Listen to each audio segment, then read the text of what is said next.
안녕하십니까. 목요일의 남자, 목요일 리포트의 김태환 매트입니다. 어느덧 또다시 목요일이 찾아왔습니다.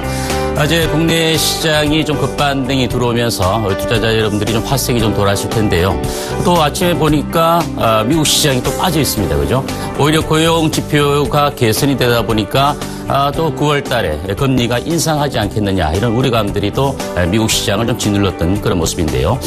결국은 오늘 또 우리가 좀 시장을 관심 있게 좀 봐야 되는 것이 역시 또 중국 지수가 아니겠는가 이렇게 보여집니다. 그만큼 중국의 영향력이 상당히 커졌다 이렇게 볼 수 있겠는데요. 어쨌든 간에 이번에 시황 자체는 앞서 시황이 신께서 워낙 자세히 잘 설명을 해 주셨기 때문에 시황에 대해서는 뭐 크게 말씀드리지는 않겠습니다. 지수보다는 종목별에 대한 대응 전략 그대로 유지하시는 것이 좋지 않겠는가 이렇게 말씀을 드리겠습니다. 자, 오늘 시간은요, 이 핀테크 업황에 대해서 좀 분석을 좀 해드릴까 하는데요. 핀테크, 어제 업황 자체에 대해서 여러분들에게 좀 설명을 해드리려고 자료를 좀 정리를 하다가 보니까 너무나 업황 자체가 방대합니다. 방대해서 과연 어느 정도 여러분들에게 좀 압축을 해서 여러분들이 좀 이해를 하고 또 그와 관련된 종목에 대해서 우리가 어떤 종목 위주로 좀 압축해서 지켜봐야 될 것인가 이런 부분에 대해서 상당히 좀 고민을 많이 했는데요. 일단 아무래도 이제 그 삼성페이가 출시가 되고 난 이후에 또다시 핀테크 산업이 시장에 상당한 관심을 불러오고 있는 것은 사실이다. 먼저 이렇게 말씀을 드리면서 간략하게 한 번씩 좀 점검을 좀 해보도록 하겠습니다. 자, 일단 핀테크 산업, 제가 그랬습니다. 무한한 블루오션 시장이다. 무한한 푸른 바다의 시장이다라고 말씀을 드릴 수 있겠는데요. 그만큼 성장 잠재력이 엄청난 큰 그런 시장이 아니겠는가. 먼저 이렇게 말씀을 좀 드려야 될 것 같고요.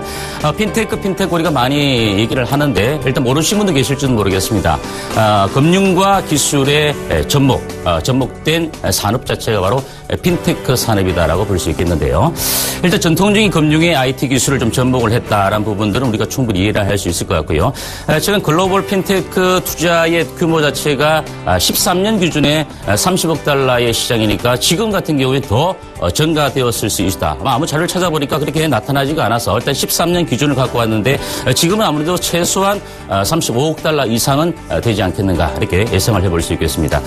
산업의 시장 규모 자체는 14년 모바일 결제 시장의 기준을 놓고 봤을 때 거의 3,250억 달러 정도 수준까지 상당히 가파르게 성장을 하고 있는 그런 모습이고요. 물론 초기에는 인터넷이나 모바일 결제와 더불어서 이제 돈을 주고받는 그런 송금 시장에서 시작해서 개인 자산 관리라든지 P2P 대출 또 최근 이제 국회에 본회의 통과가 된 클라우드 펀딩까지도 확대가 되어지고 있다. 이런 부분이 되겠는데요. 뒤에 조금 더 자세히 설명을 좀 해드리겠습니다. 이건 앞서 제가 말씀드린 대로 왼쪽에 있는 그림이 글로벌 투자 규모 자체가 거의 30억 달러 수준에 있지만 투자 건수 자체가 계속적으로 상당히 가파르게 급증을 하고 있는 그런 모습이고요. 핀테크 하면은 뭐 중국의 알리바바가 마이뱅크를 또 6월 달에 정식으로 이제 영업을 또 시작을 하고도 있는데 글로벌적으로 보니까 중국 자체가 거의 38% 정도를 차지하면서 가장 핀테크 산업이 많이 활용되고 있는 그런 모습이고 그다음 이제 미국 그리고 영국, 이와 선진국 쪽에서도 핀테크 산업이 활성화되어지고 있다. 물론 P2P 쪽에 우리가 놓고 봤을 때요. 그래서 우리나라도 이제 물론 이제 카카오페이가 작년도에 출시가 되면서 이번에 8월 달에 삼성페이가 드디어 이제 출범을 하면서 상당히 관심을 가져가고 있는 모습인데요. 일단 우리나라도 점진적으로 투자를 계속적으로 확대를 해 가야 될 그런 필요성이 있다라고 말씀을 드리겠습니다. 자, 핀테크 산업의 현황을 좀 보면요. 일단 글로벌 주요국 앞서도 우리가 봤듯이 상당히 선제적 투자와 더불어서 집중적인 지원을 통해서 계속적으로 이제 조금씩 자리를 잡아가고 있는 그런 모습인데요. 국내에는 이제 초기 단계입니다. 변화의 속도가 하지만 상당히 빨라질 수밖에 없는 그런 시점에 와 있지 않았는가 이렇게 볼 수 있겠고요. 인터넷 전문은행이 2015년도 올 하반기죠. 한두 곳 정도를 앱인가를 내어줘서 사업자를 선정하고 난 다음에 내년도에 본격적으로 인터넷 은행 같은 경우도 출범이 될 텐데요. 물론 삼성페이 출시 이후에 더욱더 인터넷 은행에 관련된 이런 부분들까지도 상당히 시장에 역시 화두로 떠오르고 있는 것이 아니겠는가 이렇게 볼 수 있겠습니다. 왼쪽은 이제 핀테크 산업 규모의 활성화한 방안인데요. 일단 뭐 다 우리가 보면은 결국 모바일 결제 시장 자체도 엄청나게 높게 가파르게 올라가고 있는 모습을 볼 수 있는데 10년도부터 17년도까지 연평균 성장률 자체를 거의 46.8%까지 성장할 것이다. 이런 어떤 기대치까지도 현재 시장은 관심을 보이고 있는 그런 모습 같아요. 물론 우리나라에서도 핀테크 산업을 자리를 잡기 위해서는 그죠? 각종 진입 규제의 완화라든지 또 자금을 계속적으로 조달을 또 해줘야 될 것 같고요. 또한 인터넷 은행이라든지 클라우드 펀딩의 제도 같은 경우가 이제 본격적으로 안착되어서 유지될 수 있도록 예술인 정책적인 방안들이 좀 나와줘야 될 것 같습니다. 그래서 이와 같은 부분들이 좀 이루어지게 된다면 결국 핀테크 생태계는 엄청난 그런 화두의 시장, 즉 블루오션의 시장으로 이제 올라서지 않겠는가 이렇게 볼 수 있겠죠.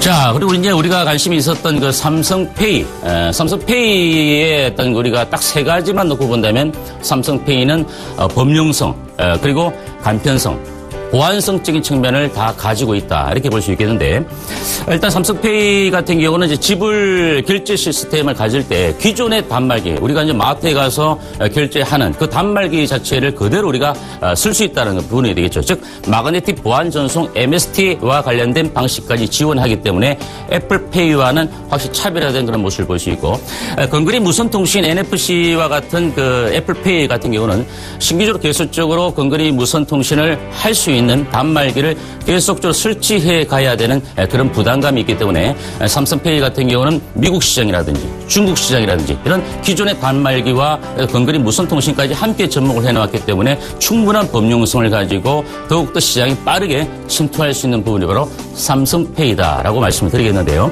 물론 이제 구글 월렛과 관련된 구글페이도 있습니다. 하지만 구글페이 같은 경우는 지원 단말기가 상당히 좀 한정적으로 축소가 되어 있는 모습이기 때문에 독과점적 논란까지도 조금 일으키고 있는 그런 모습이 아니겠는가 이렇게 보여지는데요.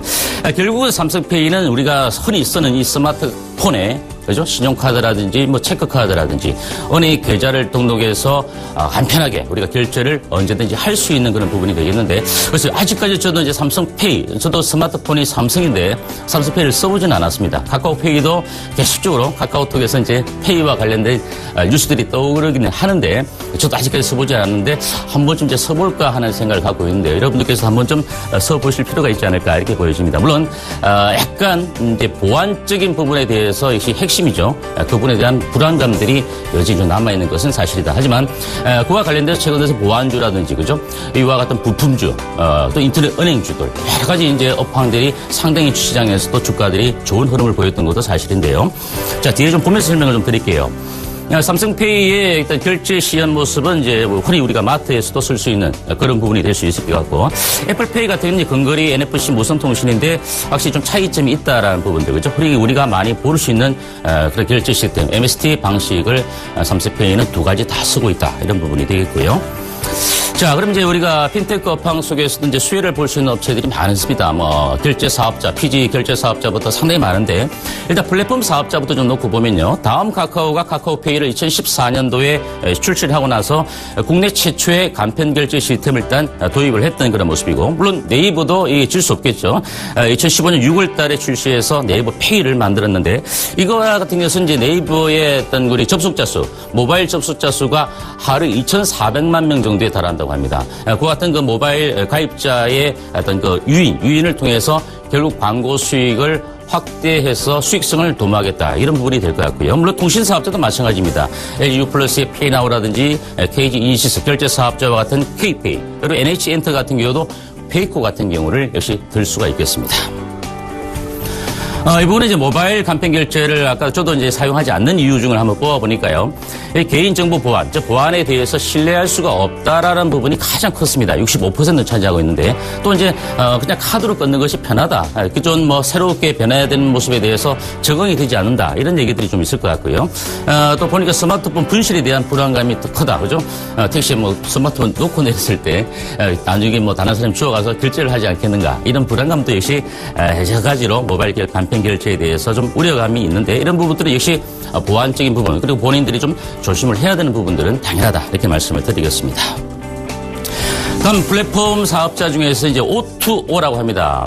온라인 투 오프라인인데, 기존의 온라인 업체가 오프라인과의 유기적인 결합을 통해서 새로운 가치 창출을 통해서 수익성을 도모하겠다. 이런 O2O 시장 자체가 상당히 커져가고 있는 그런 모습인데 국내 오프라인 상거래 시장 같은 경우에는 거의 300조 원의 어떤 그 시장 규모인데 이를 대체할 수 있는 것이 바로 O2O 시장이 아니겠는가 이렇게 보여집니다. 카카오톡 가입자 수를 보니까 우리가 한 3,800만 명 정도니까 거의 어린애들 빼고는 거의 스마트폰을 다 갖고 있다 이렇게 보여지는데 그와 관련된 카카오페이 가입자 수가 벌써 450만 명까지 육박하는 그런 수준을 우리가 볼 수 있겠는데요. 물론 이제 활용들은 택시를 탄다든지 대리운전을 한다든지 항공권을 밟거나 한다든지 여러 가지 부분적으로 영역이 확대되어 가고 있습니다. 그죠? 또한 글로벌 온라인 기업 중에 대표적인 아마존 같은 기업도 오프라인에서 카드 리더기 같은 경우를 이제 보급을 해서 결제함과 동시에 온라인과 오프라인 시장을 모두 다 장악하기 위한 선점 효과를 좀 노리겠다. 이런 부분들까지도 시장은 이미 빠르게 변모되어 가고 있다. 이렇게 보시면 되겠고요. 자, 이 부분은 이제 결제 대행사 PG 사업자인데요. 아까도 말씀드렸지만 오픈마켓 시장 자체가 상당히 커지기 때문에 네이버라든지 페이코라든지 카카오페이라든지 삼성페이 이런 부분들이 오픈마켓 시장을 잠식을 하고자 노력을 하고 있다는 부분이니까 그 정도 봐주시면 될 것 같습니다. 이번에 이제 보안 소프트웨어 업체도 이제 공인인증서 사용 의무가 폐지에 따른 수혜가 되면서 실질적인 그 국내 정보 보안의 시장 규모가 계속적으로 증가가 되고 있다. 이런 부분을 우리가 좀 눈여겨볼 필요가 있겠습니다. 그 다음에 이제 인터넷 은행적인 부분인데요. 다 설명을 드릴 수는 없습니다. 시간이 너무 이제 한정적이라서 금융과 ICT의 접목을 통해서 비대면 거래가 계속적으로 증가가 되고 있다. 이런 부분이 되겠는데요. 실질적으로 이제 은행 창구를 통해서 대면 거래보단 비대면 거래가 활성화되면서 인터넷 은행 자체가 향후 성장성은 분명히 있을 것이다라는 부분 정도 이해를 해 두시면 되겠습니다.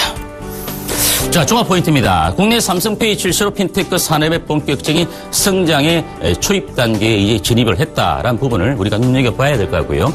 제조사라든지 통신사, 그리고 이제 카드사, 은행, 결제 대행업체라든지 보안업체, 그다음 클라우드 펀딩 업체까지 파급되는 업황 자체의 효과가 엄청나게 커지고 있는 그런 모습이다라고 볼 수 있겠고요.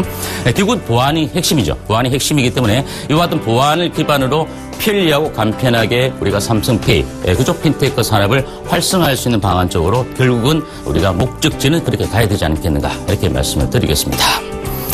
자, 이제 마지막입니다. 여러분들이 관심을 가지고 있는 바로 핀테크 업황 중에서 너무나 많습니다.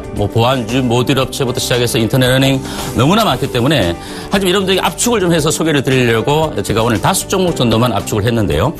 유비벨록스 같은 경우는 근거리 무선 통신과 관련된 수혜가 될 수 있겠죠. 그래서 여러분들에게 탑5 시간을 통해서 8월 17일 날 소개해드렸는데 상당히 최근 가파르게 올라가고 있습니다.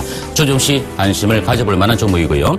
파트론입니다. 파트론 같은 경우는 이제 여러분들에게 이번 주 월요일 날 모듈 부품과 관련된 핀테크의 업황의 수혜가 될 수 있는 부분이다 말씀드렸는데 하루 이틀 조정받고 어제 급등하는 모습도 파트론이 보여주었습니다. 따라서 파트론과 유비벨록스는 좀 단기적 관점에서 조정시 여러분들이 관심을 가져볼 만한 종목이다. 이렇게 말씀을 드리기 때문에 다음 카카오는 아직은 박스권 구간에 있습니다. 여러분들이 길게 본다면 다음 카카오 같은 경우가 결국은 큰 수혜를 받을 수밖에 없는 종목이다. 따라서 현재로는 단기적 관점보단 중장기적 관점에서 여러분들이 좀 너긋하게 끌고 갈 수 있는 종목이 바로 다음 카카오가 아니겠는가 이렇게 보여지고요.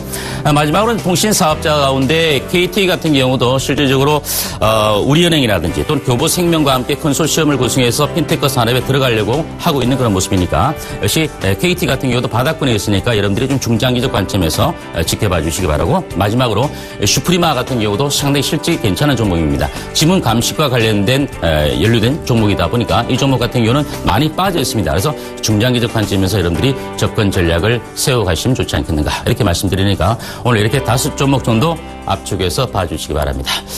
자, 일단 오늘 이제 마감 핀테크 업황을 말씀을 드렸고요. 이번 주 토요일 날 또 부산으로 갑니다. 유안타 정권의 정권 강연회가 있습니다. 지하철역으로 1호선 중앙역 2번 출구, 남포동역 10분 출구로 오시면 될 것 같고요. 시간은 오후 2시입니다. 1577-7451로 많이 문의 주셔서 하반기에 주목할 수 있는 업황, 주도주 쪽으로 여러분들에게 말씀을 드릴 테니까 많은 참석 당부드리겠습니다. 자, 오늘 목요일 리포트 여기까지 마감하고요. 다음 주 목요일 날 다시 찾아뵙도록 하겠습니다. 감사합니다.